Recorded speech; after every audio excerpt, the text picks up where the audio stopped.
What's going on, my beautiful governors? Welcome to any Rise of Kingdoms video. Today we are going to prepare for upcoming KVK. We have 14 hours left for stage 3 of the Eve of the Crusade to end, so battles are going to start very soon. What we're going to do is we are going to talk about our marches, but I'm not just going to say I'm going to use this, and this march. I'm going to explain how many marches I would use, which commanders do I pair together in which scenarios. And then of course we are going to gear up our commanders, and again I will explain my reasonings for certain equipment pieces. Without further ado, let's go. The first thing we are going to discuss if I use one march only on the field. I have two different marches for one march option. It's going to change either if we are losing or winning. If we are losing, my go-to march is definitely Attila and Takeda. The reason is, if you are losing the open field as a kingdom, means that you are outnumbered, your enemies have more marches on the field. And if your enemy have more marches on the field, what you want to do, you want to use, for example, I'm using Attila Takeda, you want to use a march that can punish multiple marches. Why I use Attila Takeda? Because they have crazy counterattack damage, because since we are losing, there is a high chance that our marches will get swarmed, so we go with Attila Takeda.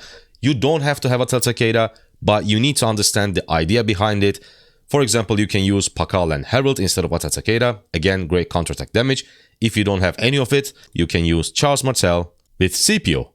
The idea is the same, having a tanky march with a lot of counterattack damage to punish more than one march, the marches that are swarming you. But if we are winning, my go-to march is, I think this is the best march that I have, Guan Yu and Scipio. I've talked about these two commanders in the past a lot, so I'm not going to explain everything, but this is my go-to march if we are winning. Now let's move on to two marches. Again, I will have Attila Takeda, but this time, instead of Guan Yu and Scipio, I'm going to use Herald and Scipio, because now both of my marches, we are losing or winning, will have a lot of counterattack damage and a lot of punishment against swarmers. And the beauty of Herald and Scipio, they deal so much damage even if you are winning. So even if you are the pushing side, even when nobody is attacking you, Herald and Scipio will deal a lot of damage. So my go-to two marches, Attila and Takeda and Herald plus Scipio. If we go up to 3 marches, this time we will split Herald and Scipio. Again, number 1 march is Attila and Takeda.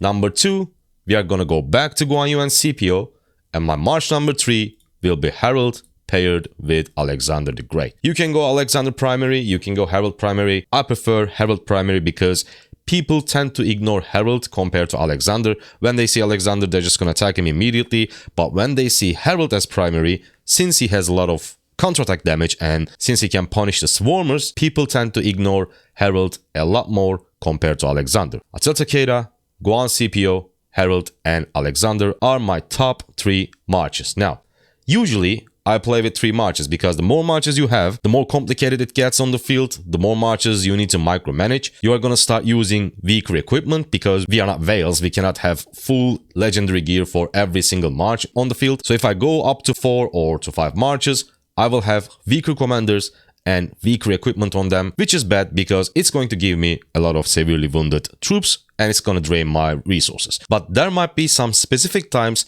where our kingdom requires us to use as many marches as we have.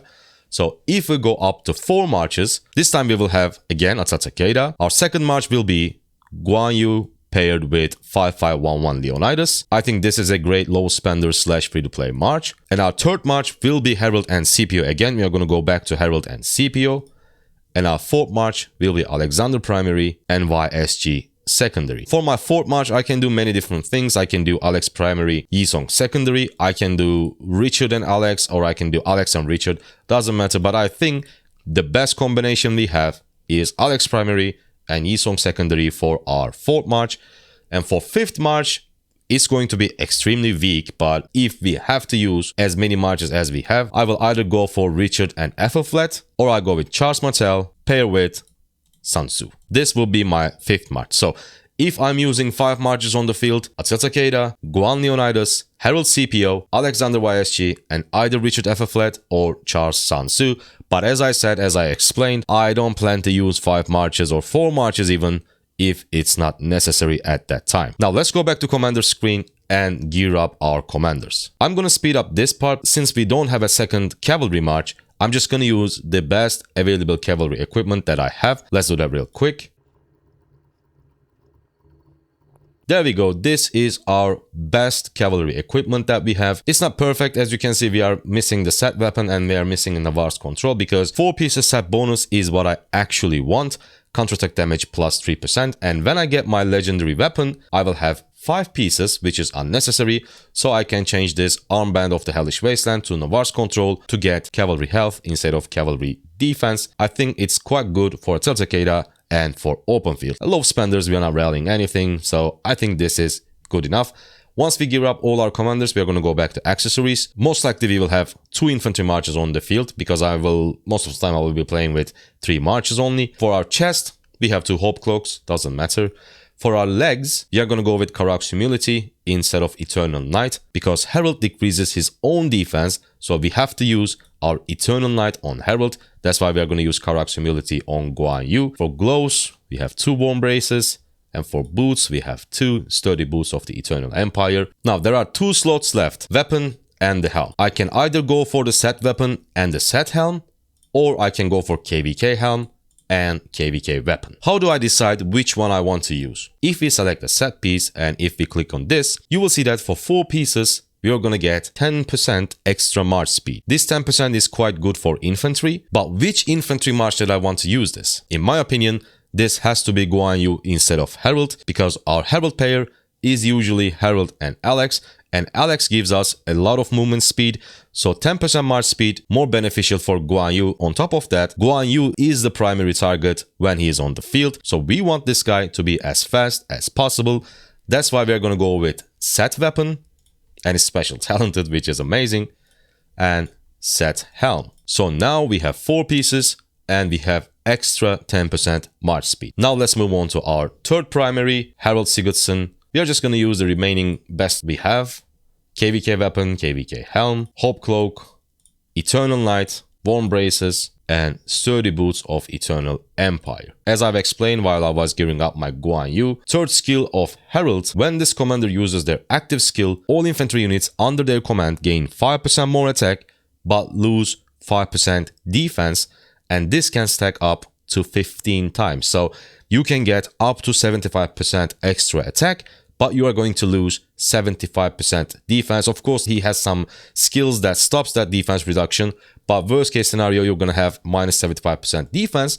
That's why we decide to use Eternal Knight on Herald, because it can slightly compensate the defense reduction that Herald has. The rest of the equipment that I have is just epics and blues. If I decide to use 4 marches, I'm just going to use the best one that I have, so I don't want to waste your time. Now let's go back to accessories. Starting with Guan Yu, I'm just going to use my march speed equipment, because as I've explained, he's a priority target, and paired with Leonidas, paired with CPO, he is quite slow compared to a march that includes Alexander the Great, because Alex has 30% of march speed. Even though these are not legendary accessories, what I'm trying to do is just to make him as fast as possible, so we can just run away when needed. So special talented Wind Scars and special talented Call of the Loyal will give us a lot of extra march speed with the combination of 4 pieces infantry legendary set bonus. The other 2 primaries are Herald and Attila. So what I'm going to do is I will use my Ring of Doom on Attila, because if you take a look at the description of Ring of Doom,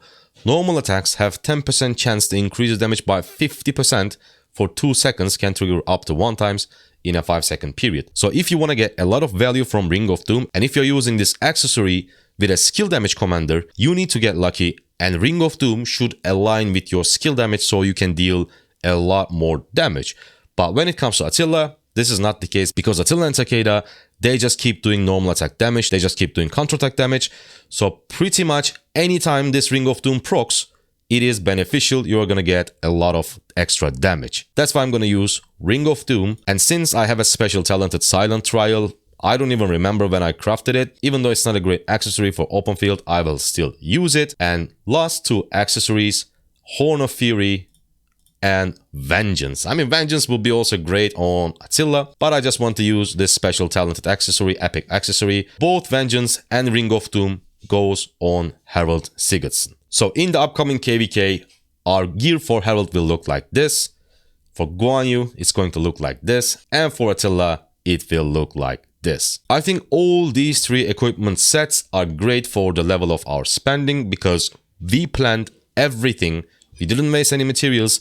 We knew what we wanted to craft. We knew everything we needed. So this is what we have. I'm quite satisfied with the equipment. Of course, we would like to have another Eternal Night, Rifle of the Hellish Wasteland, and Navarre's Control, but we will craft all of those in time. And before we finish the video, I want to quickly talk about our upcoming video. We have 784 sculptures and I'm not 100% sure which commander that I should invest. I have 3 different commanders in my mind. I will explain all of them in the next video and we are gonna discuss together which commander I should expertise to get more value from our sculptures. And if you think any of the information was useful or helpful in this video, please hit the like, please hit the subscribe. It helps the channel more than you think. Thank you and bye.